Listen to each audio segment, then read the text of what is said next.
Welcome, YouTube fans, to this edition of Double Down with Double A. As always, I am your host, Double A, with a very special guest this week. Somebody that needs almost absolutely no introduction, Mr. Meach, Ginger Rage, whatever you want to call him. Ginger Mahal, as he's called in the house, because my son can't say Ginger Mahal for some reason, but that's okay.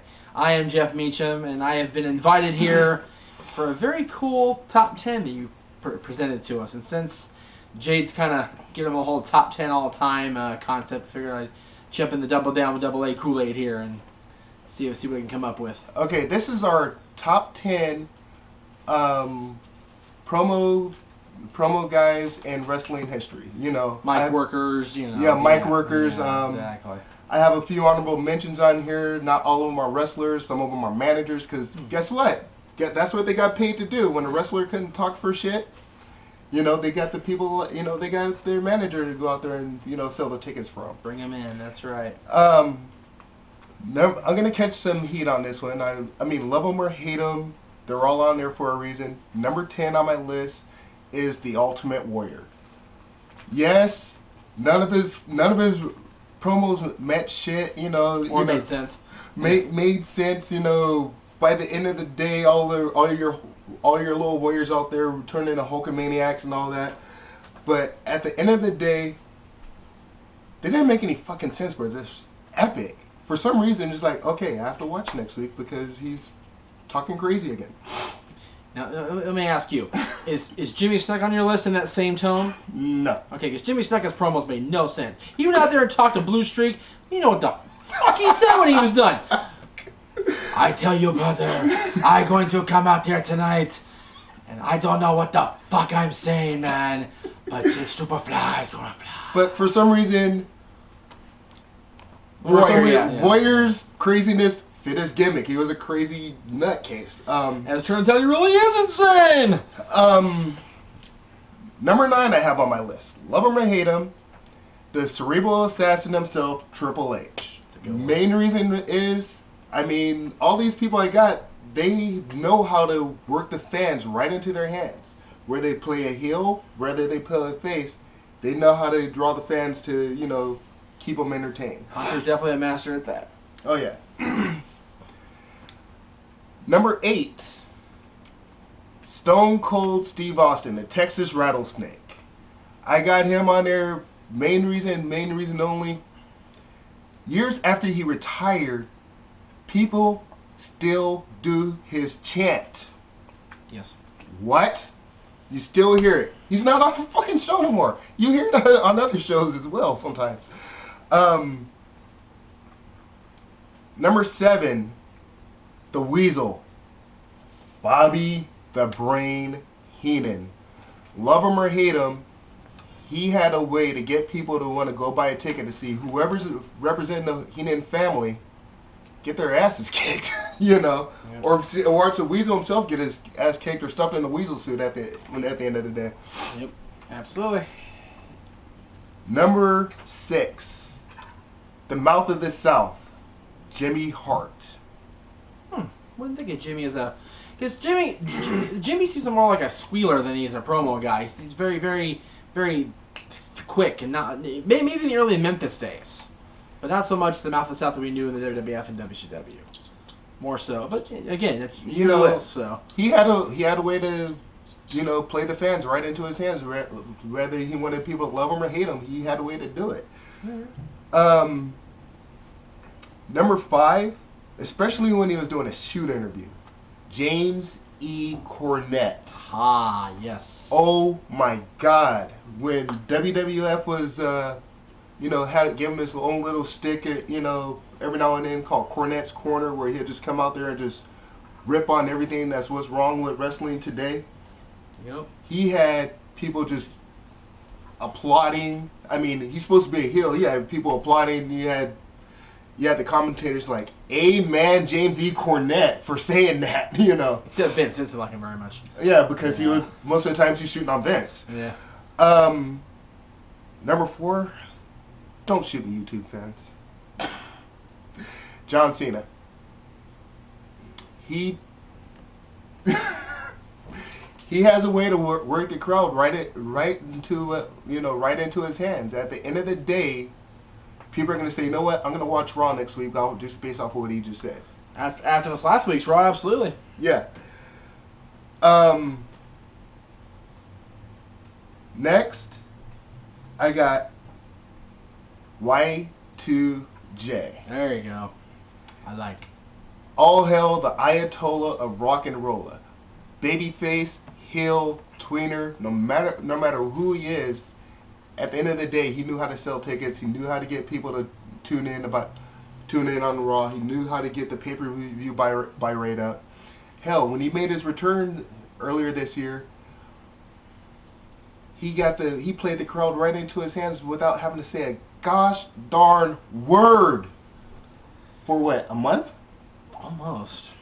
Up until a Rumble, almost, you know. Right up until the Rumble, pretty much, yeah.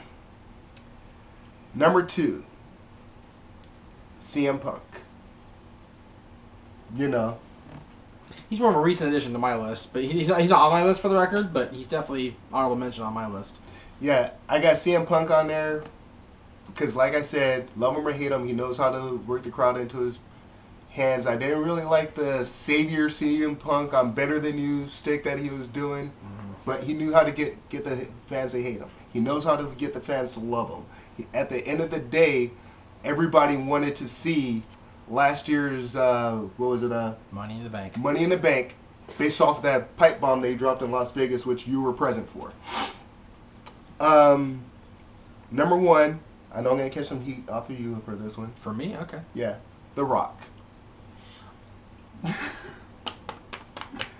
He's actually on there. Oh wow. Rock. He still has it. You know, he can go out there and run the first segment of Raw just doing a promo, and people are just going to stay tuned in. I was there the night he made his return last year on Valentine's Day, and for a half an hour straight, there was not one person sitting down. Everybody was on their feet. Had people on the edge of their seat waiting for him to come out. It would seem that Mr. Williams has his appearances noted, documented. Well, he knows where to go because he was there with you, and Valentine's Day is with me in Vegas for Punk's thing. Jay just seems to know. Yeah. There you go. A few honorable mentions I have on here. Mainly mention them because I was thinking about them. I just didn't know how to work them into my list somewhere. I got HBK on here. I got Bret the Hitman Hart. Paul Heyman as a promoter, and when he was Paulie Dangerously in WCW and ECW, yeah. He knew how to work those crowd. He knew how to work the crowd. Yep. I love him. And Vincent McMahon when he's not in character. When he's just being straight up Vince coming out talking to the fans. Alright. Alright. I'll go through mine really quickly here. I'll mention a thing or two here and there because a lot of what you said definitely kind of resonated with me. Number 10, I actually had DiBiase on here, but I changed it when I heard you say Bobby the Brain Heenan. Bobby, as a commentator, as a manager, as a worker, whatever, he could, as you said, take a crowd and wrap around his finger with just a few words, one head turn, weasel chant, and Arneson said it best. That was it, man. It was it. Number 9, a particular era of Cactus Jack. I'm talking the ECW Mick Foley. Cactus Jack, those interviews he cut in that dingy little basement of the ECW headquarters, if you will. Those interviews he cut in 95, they're on the ECW's, they're on the Mick Foley DVD for a reason. These things are epic. I'm telling you right now. Number 8, you mentioned him, Chris Jericho. Jericho has been great as both babyface and heel. I prefer the heel Jericho more, to be perfectly honest with you. I do like the goofy Chris Jericho, the Ayatollah of rock and roll, the one that picked on Stephanie with the boobies hit the floor and all that. But the heel Jericho has just been so good the last 3-4 years. Unbelievable. Number 7, any combination of the group you want to throw in there. 4 Horsemen. Any combination, particularly the Hall of Famers that are going in this year. You've got, Arn and Tully who could talk a blue streak. Barry's right up there, and you got Nate, of course. J.J. Dillon up there, right up there with him. All those 5 guys together can make an interview just go crazy. The original Horsemen were really good, though. Even Ole is as old and grumpy as he is. you know, he could still make you think you were going to get your ass kicked. Let's see, 10, 9, 8, 7, 6. There we go. Number 6, The Rock. I don't like Dwayne. I made that very clear on my shows, but I can't take away from his promo skills. Dwayne can definitely talk a blue streak. Dwayne will go out there and electrify the dozens. Number 5, Triple H. You kind of touched on Triple H briefly. I kind of chimed in there with you. Triple H is called the cerebral assassin, not just because of his ability to think out the trash can falling down, to think out the way to take out his opponent, but also the way to cut him down verbally, and that's what I admire about Hunter. Number 4, Stone Cold Steve Austin. You know, besides the what's, which were granted a freaking gold mine for merchandise and a gold mine for promos to cut people down, his stuff when he was first catching on and when he was first really starting to touch, you know, to hit ground and really go in the late 90s was just unbelievable. The way that he could just take the crowd in. Number 3, Hulk Hogan.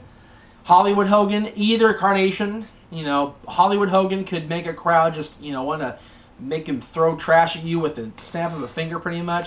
The Red and Yellow Hulk could, you know, take you in and just, you know, make you believe that he was going to save the day one more time. That's the only... I hate to cut you off there, Jeff. That's okay. The only reason why I did not choose the Hulk Hogan's or the Macho Man's is for Hulk Hogan, to me, they all sound the same. Well, you know, Mean Gene, you know, what you're going to do. And Macho Man, I'm the hour of power, too sweet to be sour, you know. Well, the problem with the Macho Man is that much like Jimmy Snuka, much like the Ultimate Warrior, you never know what the fuck he was going to say. Ooh, yeah, you are right with your brother. But you knew he was going to say something profound, if you understand where I'm coming from. All right. That's right. Number 2, Nature Boy Ric Flair. What can you say about Ric Flair's interviews with David Crockett, with Tony Schiavone, with, you know, Gordon Solie, with any of them out there in the old NWA Championship, you know, the wrestling TV, any of them? Oh my God. Ric Flair is the 2nd greatest interview of all time because number 1 will make Teresa very, very happy. Rowdy Roddy Piper. Piper could make you at the same time want to jump through your TV screen and beat him senseless and make you, at the same time, sit back and go, you know, the Piper guy talks a lot of sense. Hulk Hogan is this. Mr. T is that. That little Haiti kid guy does do this. Andre the Giant is this. You know, and then when he turned babyface and after WrestleMania 2 and WrestleMania 3, it was like, oh, yay, we can root for him. It's awesome. You know, Piper is very much a polarizing personality. You can love him, you can hate him, but you will definitely come away from a Piper's Pit or from an interview and go, I completely forgot about Piper, too. Sorry, Rod. Roddy Piper, number 1 on anybody's list except Double A's, apparently. And that's okay. There you have it, kids. What did y'all think? Fill up our comic boxes. Please no trolls. Can't stand you guys. The trolls will come, my friend, and you know what? You have to do what the Fruity Pebble Man says. Rise above the hate. I want to embrace the hate, though. But you can't with these guys. You can't do it. Tell us who are your favorite promo guys. You know, tell us about your favorite promos of all time. And why. Give us why. Don't say, my favorite's this. End of comment. Yeah, of course. It's been a pleasure having you on the show, yes, sir. Yes, Double J. Can I throw 3 names out there since you're asking for comments? Go, sure. It's just kind of be stupid for me to comment on our own videos. Yeah, kind of, you know. Yeah. Go ahead. There's 3 names that y'all didn't mention that I think should get thrown out there, honorable mention spots, whatever. Nick Bockwinkel. At times. Without the Nick Bockwinkel educated promo, Jericho would not be where he is today. True. Jake the Snake Roberts. Damn, I forgot about him. One of the very few guys who could cut a promo without raising his voice and start yelling at you, and you still would fear him. And the man who I've always said I'd love to see Jake the Snake have a promo off with, Raven. Oh shit. Forgot about Raven. Sorry. Nevermore. Sorry, guys. All right.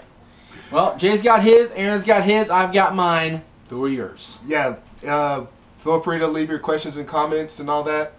Until next time, I'm Double A, and the man that needs no introduction whatsoever. Or exit, for that matter. We are outro.